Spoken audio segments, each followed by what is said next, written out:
achievement or milestone you're particularly proud of? Yes. So there was a very wonderful teacher at Perth Amboy High School, and many of you will probably remember her. Her name was Mary Stevash, and she taught ceramics at Perth Amboy High School, and she loved that ceramics program. It was something she gave herself to. And there was a superintendent years and years ago, I'm not going to mention his name, but he didn't think that a lot of this stuff was important. He got rid of sewing, and he got rid of woodshop, and he got rid of ceramics, and he got rid of all the things that made school worth coming to school for a lot of children. And it was something that broke Mary's heart, but she rebounded. She started to teach photography, she started to teach digital art, she created all these new programs that fit the rigid paradigm of this superintendent. He had this idea that technology was king. And the thing is, technology is important, but it's not everything, and children need to get their hands dirty. And they need to feel the materials, and they need to experience hands-on materials. And when they got rid of that ceramics program, Mary shipped a lot of that ceramic stuff to McGinnis School, because I had a kiln and I had clay at McGinnis School. And what happened was a lot of these notions, these very narrow-minded notions about what school should be, sort of started to trickle their way down into the middle school. Everything became about math and test scores, and there were budget cuts, which came from the governor's office, which were out of everybody's control, and eventually it got to the point where my ceramics program at McGinnis School was also cut. Well, I said to my supervisors and my principals, what do I do with all the ceramic stuff? And I had it like squirreled away. I remember they put me in this old cooking room, because of course they'd gotten rid of the cooking program.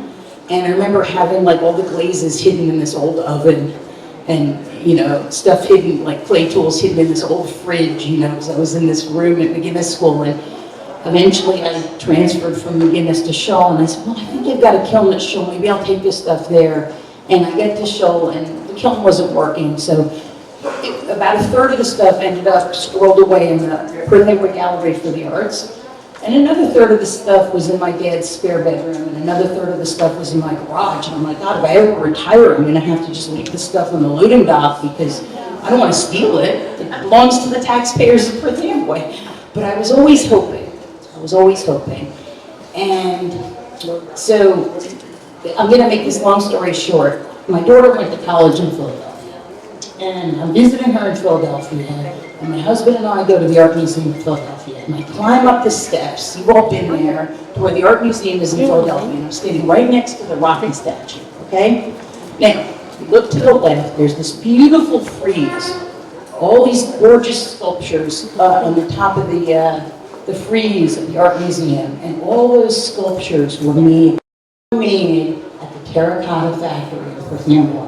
But what happened was, they were going to make Western gods, you know, like Zeus, and all that, and then on the other frieze, they were going to make the Eastern gods. But then in 1929, the stock market crashed, and the terracotta factory closed. And by the time they had enough money to build the other sculptures with Eastern gods, there was, you know, no place in the country that had kilns big enough to fire sculptures that big. And I stood there, I looked, and I said, one of these days, I'm going to bring ceramics back to Perth Amboy. And one of these days, probably long after I'm gone, the grandchild of one of my students is going to build a big kiln, and they're going to make those sculptures, and they're going to get them into that art museum in Philadelphia.